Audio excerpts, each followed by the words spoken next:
अच्छा जी, प्लॉट को आज देखते हैं। बहुत इंपॉर्टेंट क्वेश्चन है, सुपर इंपॉर्टेंट क्वेश्चन है ये वाला।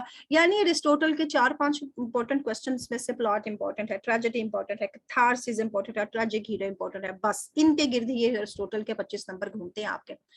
प्लॉट की जो है जनाब बताएं, ट्रेजेडी में उसकी क्या अहमियत है, उसकी बनावट कैसी होती है, उसको कैसे तैयार किया जाता है, तैयार करने वाले अनासर कौन कौन से हैं, प्लॉट की किस्में कौन कौन सी हैं, प्लॉट के जो कॉन्सेप्ट है पेरिपीटिया और एग्नोर्सिया एग्नोर्सिया इनको बताएं जनाब। कोई भी क्वेश्चन आ जाएगा, आपने उसको ऐसे बयान करना है। अगर आपको यहाँ पे पेरिपीटिया और एग्नोर्सिया भी आ जाता है तो आप समझ जाए प्लॉट की ही बात कर रहा है ये हमसे। पॉलिटिक्स में जो अरिस्टोटल ने हमें बताया है जनाब, उन्होंने बहुत ज्यादा तवज्जो दी है कि मुआयना करें इसकी फितरत का, इसकी नेचर का, प्लाट की शक्ल शबाहत का, प्लाट की बनावट का और प्लाट की तैयारी का। इसके साथ साथ वो देखे कौन से ऐसे एलिमेंट्स हैं जिनसे एक ट्रेजिक आइडियल प्लाट तैयार होता है। सो एरिस्टोटल ने इस पे बहुत काम कर दिया।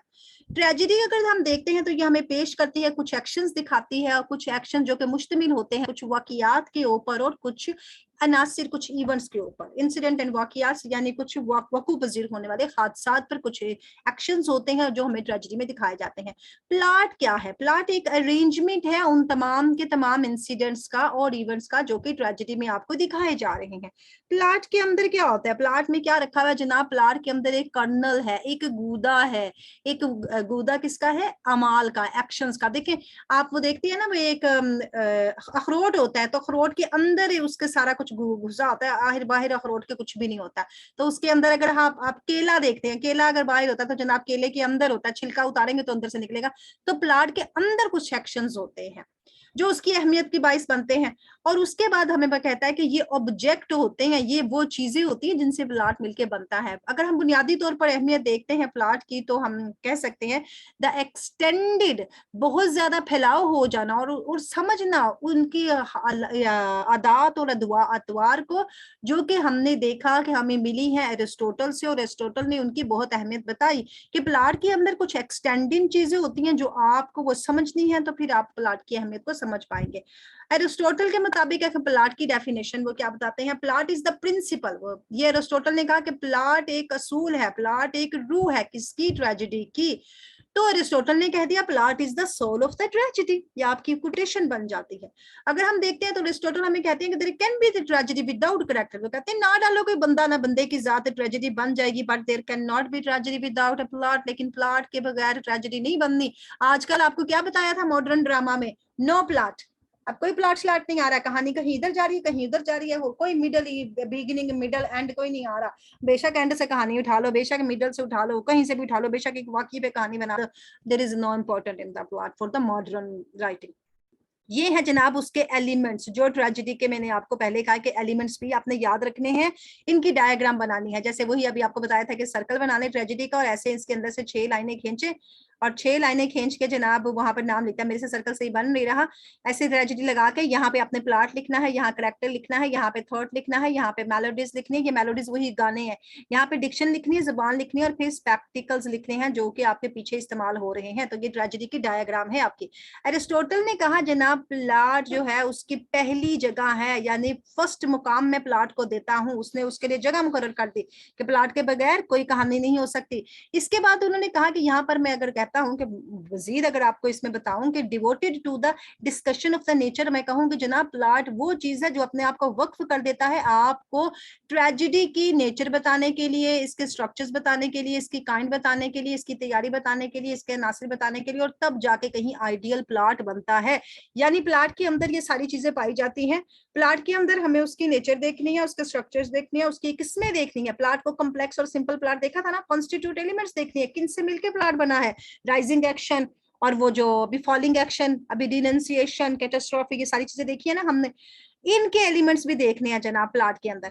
फिर हम देखेंगे और 6 किस्म की फॉर्मेशंस और 6 किस्म के एलिमेंट्स जो ट्रेजेडी भी बनाते हैं। ट्रेजेडी के ये वाले अनासिर हैं जो यहाँ से लेकर यहाँ तक हैं, और प्लाट के अनासिर हम आगे डिस्कस कर रहे हैं। ग्रीक वर्ड अगर हम देखते हैं तो शायर को उसमें क्या कहा जाता है? उसमें शायर होता है एक मेकर। ये बात आपने याद रखनी है क्योंकि सिडनी ने भी आपसे आके ना यही बातें करनी है। और वो पोइट होता है एक मेकर, और वो मेकर इस वजह से होता है क्योंकि वो बनाता है। शायर को कौन कहता है मेकर? ग्रीक्स। ग्रीक्स क्यों कहते हैं मेकर? क्योंकि वो तैयार करता है, शायरी तैयार करता है और वो बनाता है plot. So who is the maker? Poet. अब यहाँ पर पोइट इसलिए कहा जा रहा है क्योंकि उस वक्त ड्रामास भी शायरी की जबान में ही लिखे जाते थे, इसीलिए वो पोइट कह रहा है, राइटर नहीं कह रहा। ठीक है। एरिस्टोटल ने बताया हमें कि मैं आपको फर्क बताता हूँ एक कहानी के अंदर और एक प्लॉट के अंदर, कि आपको एक कहानी चाहिए और कहानी के साथ एक प्लॉट चाहिए। अब एक शायर जो होता है, राइटर जो है, उससे जरूरत है कि वो करे जनाब एक अपनी ही कहानी तैयार करे, चरबा ना कहानी किसी के बनाए नकल ना करे। दर हकीकत इट वुड बी बेटर, ये बेटर हो जाता है if he chooses a traditional story. अब कहता है कि बेहतर है कि कोई कहानी विरसे में से उठा लो, कोई रिवायतों में से कोई वाकया उठा लो और फिर उसके बाद उसको आगे बढ़ाओ और उसमें अपने एक प्लॉट निकालो और अपना एक प्लॉट बनाओ। यानी आप जैसे करबला का वाकया लगा ले, जैसे कि शहदा का कोई वाकया निकाले, कोई भी ट्रेडिशनल स्टोरीज निकाले, अपनी कोई इस्लामिक स्टोरी निकाल दे, उसको निकाल के फिर आपने उसकी वाकयात को इकट्ठा करना और उसकी सीक्वेंस बतानी है। इसके बाद वो कहते हैं कि मैं बताता हूँ आपको, ये जो स्टोरीज होती है ना, टेकन फ्रॉम द हिस्ट्री, जो हिस्ट्री से ली जाती है, मैथोलॉजी से ली जाती है। मैथोलॉजी वही मिथ्स जो होती हैं, जो सुनी सुनाई बात चली आ रही है, जो हमारे लेजेंड्स अजीम लोगों की या कोई कहानियां आ रही हैं, तो उनको ज्यादा अहमियत देते हैं। क्योंकि वो कहता था ना कि वो जो हीरो हो आपका, उसको लोग जानते हो, तो लोग तो उन्हीं को जानेंगे ना जिनकी ऑलरेडी कोई हिस्ट्री होगी। अगर हिस्ट्री नहीं होगी तो लोग नहीं जानेंगे। आज और आप और मैं आज हिस्ट्री नहीं है, हमें लोग इतना नहीं जानते, लेकिन कल को हम हिस्ट्री बन जाएंगे तो लोग हमें जानने लग जाएंगे, कहेंगे हाँ वो पहले कभी ऐसा होता था बंदा। और हिस्ट्री के बहुत से कैरेक्टर्स हमारे लिए अहम होते हैं।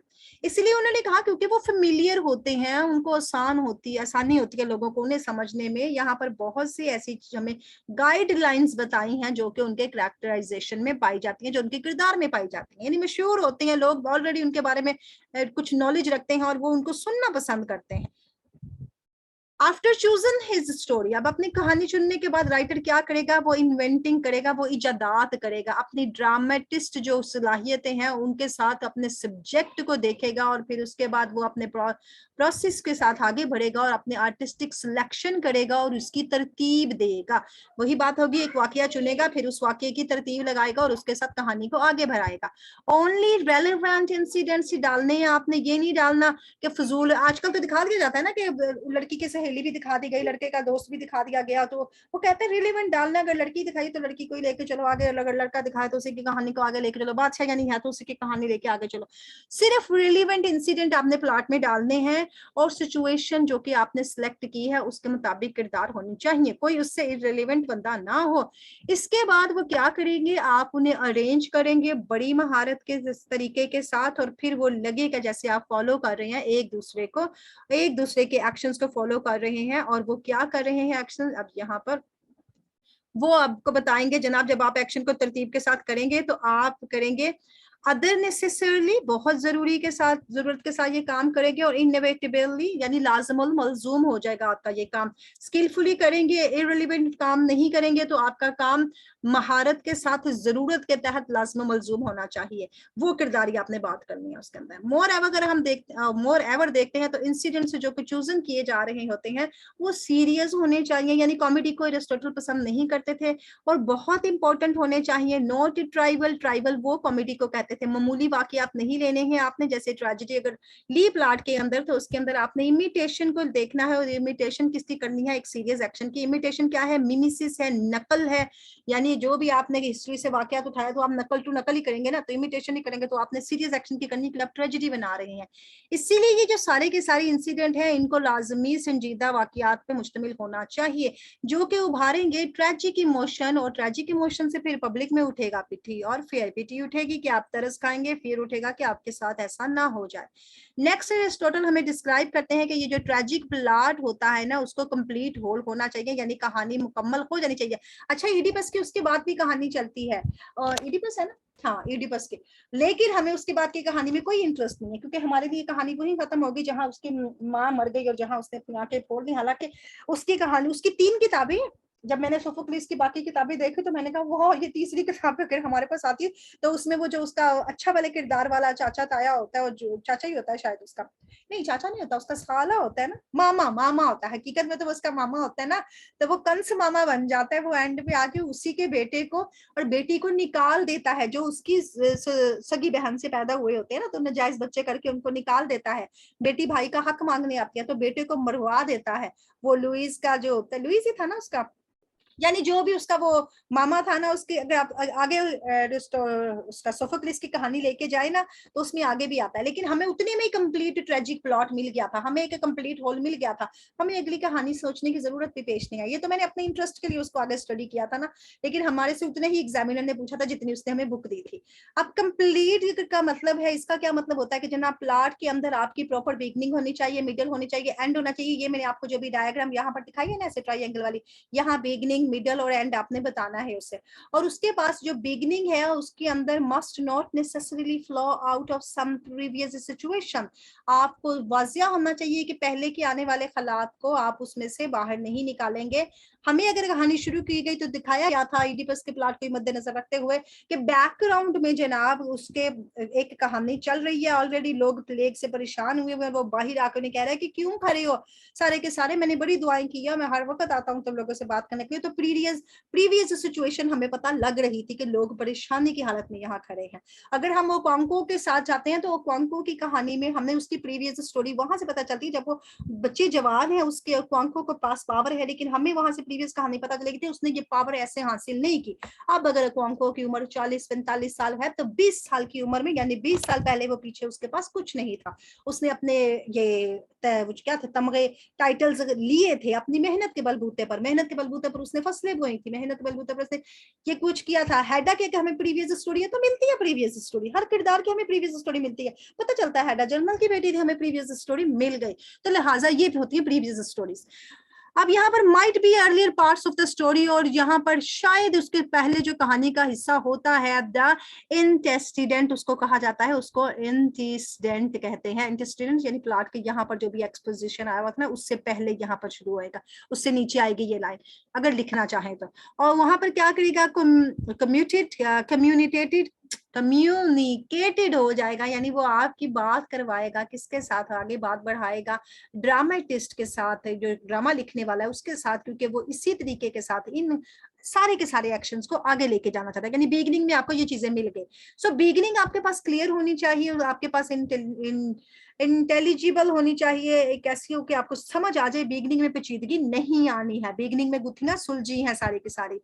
इससे आपको प्रोफोक कंफ्यूजन नहीं होगी, आपको प्रॉब्लम्स नहीं होंगी, और आप जनाब आस्क करेंगे कि क्यों कैसे ये सब कुछ ऐसे कैसे हो गया। कॉमन ग्रीक प्रैक्टिस के अंदर आपको जो ये दिया जाता है इंटेसिडेंट्स यानी सिचुएशन, जो प्रोलॉग जिसे कहते हैं, जैसे आपको चौसर के प्रोलॉग में आपको वो सारे कैरेक्टर मिलवाए गए हैं, आपको चौसर की कैंटर में डिटेल नहीं पढ़ाई गई है, सिर्फ प्रोलॉग में आपको उनका इंट्रोडक्शन आपको दिया गया है जो आपके पार्ट 1 में है। तो वो है एंटेसिडेंट्स, यानी आपका एक्सपोजिशन से भी पहले वाला काम।